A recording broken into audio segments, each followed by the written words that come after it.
You're intimidated by successful men because you're poor. That's why you don't want me around my boss, she screamed after I questioned their late-night meetings. I said, understood, packed my things and left. Sent the screenshots of her texts with her boss to HR the next day. She got fired and called me crying. Hey viewers, before we move on to the video, please make sure to subscribe to the channel and hit the like button if you want to see more stories like this. Thanks. The late-night meetings started about 3 months before everything fell apart. Lauren and I had been together for 2 years, living in my apartment for the past 8 months. We split rent 50-50, split groceries, split everything. It worked. She was a marketing associate at a consulting firm. I was a senior analyst at a tech company. We made roughly similar money, had similar lifestyles, got along well. Then Derek became her new boss. Derek was the VP of marketing, late 30s, expensive suits, drove a Tesla, the whole package. Married, though I didn't know that mattered at the time. Lauren started mentioning him constantly. Derek thinks we should pivot the campaign strategy. Derek says the client presentation needs more data visualization. Derek wants me to take lead on the new account. At first, I was happy for her. She seemed energized about work, engaged, excited about the projects she was doing. Good boss, I figured. Someone who recognized her talent. Then came the late meetings. I'm going to be home late tonight. Derek needs help preparing for tomorrow's pitch. Don't wait up. We've got a client dinner that'll probably run past 10. Working late again, sorry. Derek wants to review the quarterly reports. Once a week became twice a week became 3, 4 times a week. Always with Derek. Always running late. Always coming home after I was already in bed. I noticed other changes too. New clothes, more expensive, more revealing. Skirts that were shorter, blouses that were lower cut. I need to look professional, she said when I commented. This is a competitive industry. Her phone became a fortress. Used to leave it lying around, face up on the counter. Now it was always face down, always within reach, always with her. If I walked into a room while she was texting, she'd tilt the screen away or quickly close whatever she was looking at. Privacy is important, she said when I mentioned it. I don't read your messages, do I? She started coming home smelling different. Not perfume, cologne. Men's cologne. Not mine. Derek wears a lot of cologne, she explained once when I brought it up. The office just smells like it. It gets on everyone's clothes. I wanted to believe her. Wanted to think I was being paranoid, insecure, the jealous boyfriend who couldn't handle his girlfriend having a male boss. So I pushed the doubts down and tried to be supportive. Then one night about 2 weeks ago, I saw the messages. It was late, maybe 11. Lauren was in the shower after another late meeting. Her phone was on the kitchen counter, screen up for once. I was making coffee for the morning when it lit up with a notification. Derek, missing you already. Tonight was perfect. I stared at that message. At the briefcase emoji next to his name. At missing you already, and tonight was perfect. The phone was unlocked. She must have forgotten to lock it when she put it down. I didn't plan what happened next. My hands just moved. I opened the message thread and started scrolling. Weeks of messages. Flirty emojis. Late-night texts. Can't stop thinking about you. When can I see you again? My wife's out of town this weekend. I took photos with my own phone. Just enough to show the pattern. Nothing explicit. They were careful about that, but clearly inappropriate. Clearly more than professional. I was putting my phone away when I heard the shower turn off. I set her phone back exactly where it had been, screen off this time. She came out in a towel, smiling. Hey babe. Hey, I said. She picked up her phone, checked it, smiled at whatever she saw, then locked it and carried it to the bedroom. I didn't sleep that night. Just lay there next to her, staring at the ceiling, my phone heavy in my pocket with evidence of what she'd been doing. I didn't know what to do with it yet.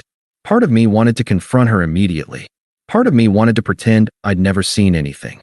Part of me was just trying to process the fact that the person I'd been building a life with was having an affair with her married boss. I decided to wait. Watch. See what happened next. Wednesday night. I came home from work around 6. Lauren was in the bedroom getting ready. Makeup, hair, nice dress. Going somewhere. I asked from the doorway. She glanced at me in the mirror. Late meeting. Derek needs me to help with a presentation. At 6 p.m. It's for a client tomorrow morning. We need to finalize everything tonight. On a Wednesday night. She turned to face me, and I could see the defensiveness already forming. Yes, Marcus. On a Wednesday night. That's how jobs work sometimes. You've had a lot of late meetings with Derek lately. He's my boss. That's literally my job. 3 for times a week. We're working on a major account. What's with the third degree? I leaned against the doorframe. Just seems like a lot of nights. Are you serious right now? She put down her makeup brush.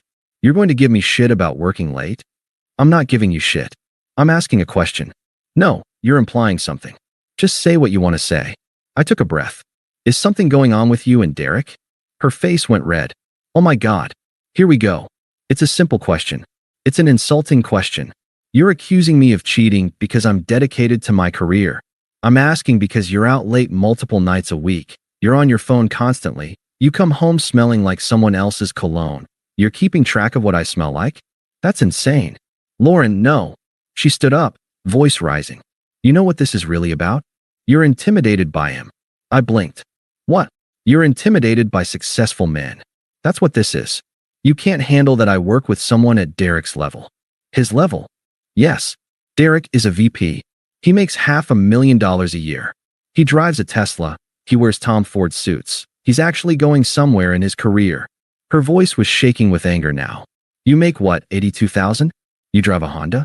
You're intimidated because he shows you what real success looks like. The words landed like punches. Not because they hurt, because they were so absurd, so clearly deflection masquerading as attack. So that's what this is about, she continued. You're jealous and you're trying to control me because you're insecure about being poor compared to him. I just looked at her.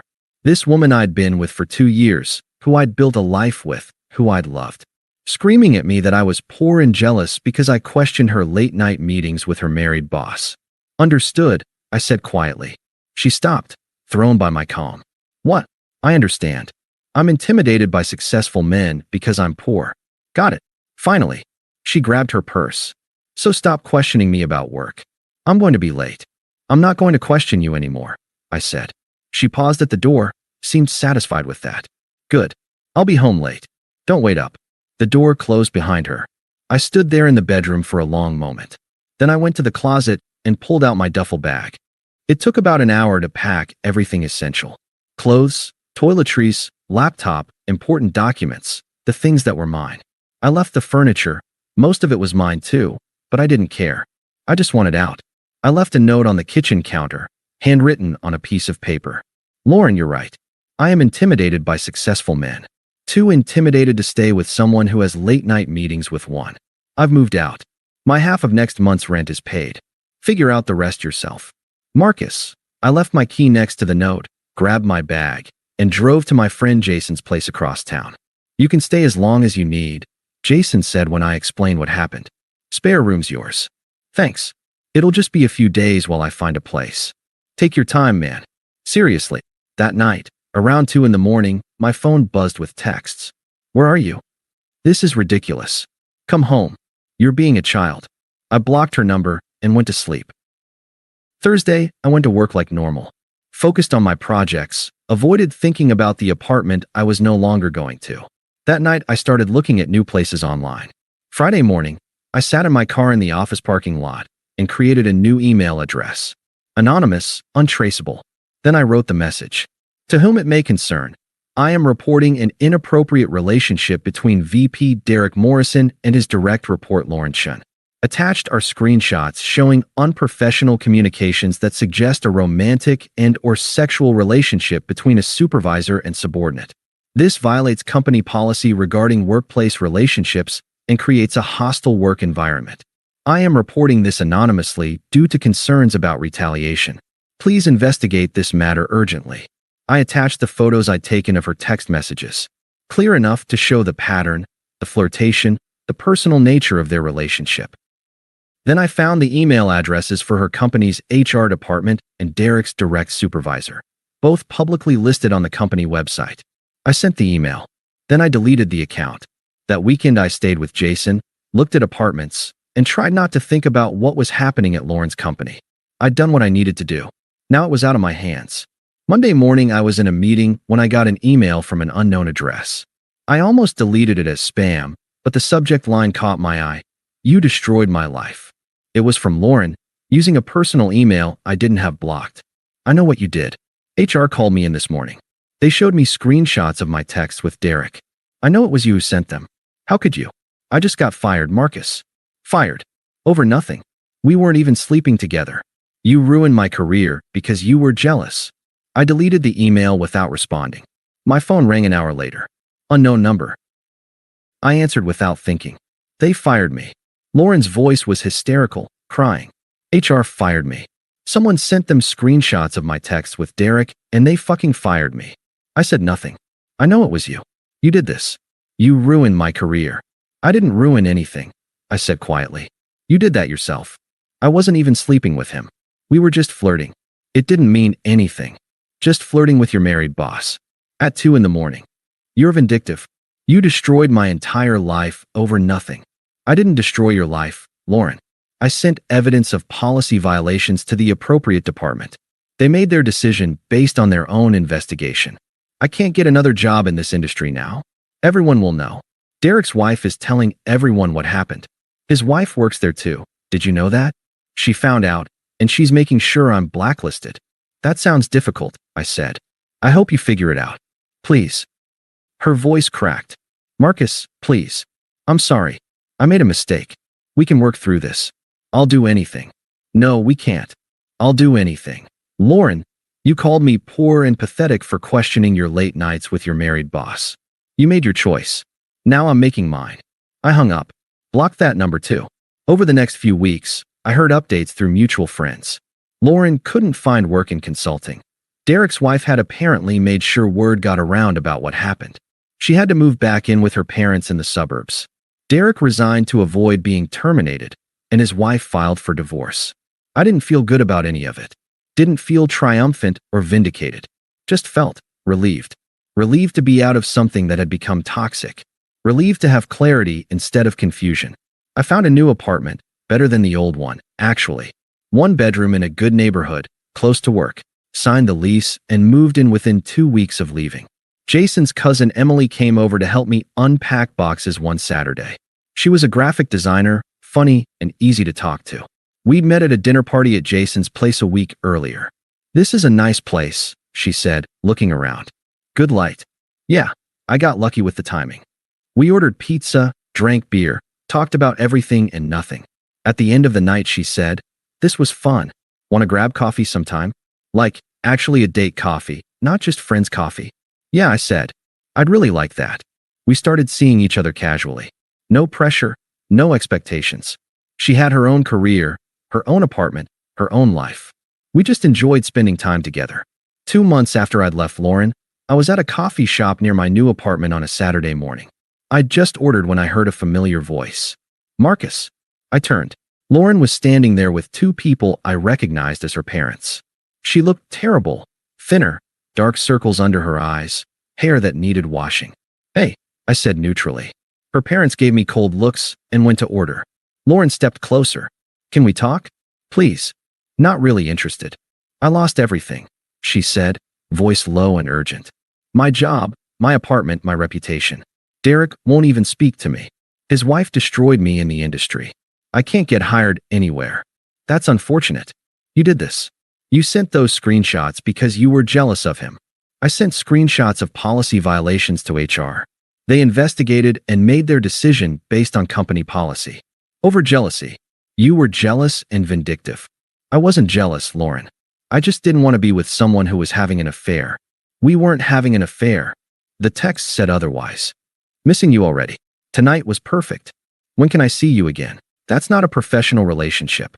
She was crying now, mascara running. I made a mistake. One mistake. You destroyed my entire life over it. You called me poor and pathetic for questioning your late-night meetings with a married man. You chose him. You chose to violate your company's policies. I just made sure the right people knew about it. I hope you're happy, she spat. The door opened behind me. Emily walked in, saw me, smiled, and came over. Hey, sorry I'm late. Parking was impossible. She handed me my coffee that had just been called. Then noticed Lauren. Oh, hi. Lauren stared at her. You're already with someone else? Yeah. That was fast. It's been 2 months. You were texting your boss at 2 a.m. while we were together. I'd say I'm behind schedule. Emily looked between us, pieced together who Lauren was. She took my hand. Lauren's face twisted. I hope you're happy together. I looked at her directly. I am. For the first time in months, I actually am. I walked out with Emily. Didn't look back. In the car, Emily asked if I was okay. Yeah, I'm good. That was your ex? Yeah. She seems like she's having a rough time. She made her choices. That's not my problem anymore. Emily squeezed my hand. Fair enough. For months after I left, Emily and I were official and serious. She was everything Lauren hadn't been. Honest, straightforward, someone who had her own life and career and didn't need me to validate her worth. I heard through the grapevine that Lauren eventually found work at a smaller firm for significantly less money, still living with her parents. Derek had moved to a different city to get away from the fallout of his divorce. I didn't follow up. Didn't care. That chapter was closed. One night, Emily and I were cooking dinner at my place. Her idea, she loved to cook and insisted we split the grocery bill exactly. Can I ask you something? She said while chopping vegetables. Sure. Do you ever think about her? Your ex? I thought about it honestly. Sometimes. Not in a what-if way. More like a glad that's over way. She smiled. Good answer. What made you ask? Just making sure you're not hung up on the past. Because I really like where this is going. Me too. She went back to cooking. I watched her for a moment. This person who showed up as herself, who didn't play games or manipulate or attack me when I asked honest questions, who split checks and grocery bills because she believed in being a partner, not a dependent. Lauren had called me poor and intimidated because I questioned her affair. Turned out I wasn't intimidated by successful men at all. I was just unwilling to be gaslit by someone who thought success meant you could violate your company's ethics policies and betray your partner without consequences. She learned the hard way that some lines, once crossed, can't be uncrossed. And some men, once they see who you really are, won't stick around to watch you pretend to be someone else. I'd made the right choice. Walking away with my dignity intact was worth more than any amount of money Derek made. And finding someone like Emily, who valued honesty and partnership over status and manipulation, was worth everything. Thanks for watching. Make sure to subscribe to the channel and hit the like button. What do you think about this story? Share it in the comments.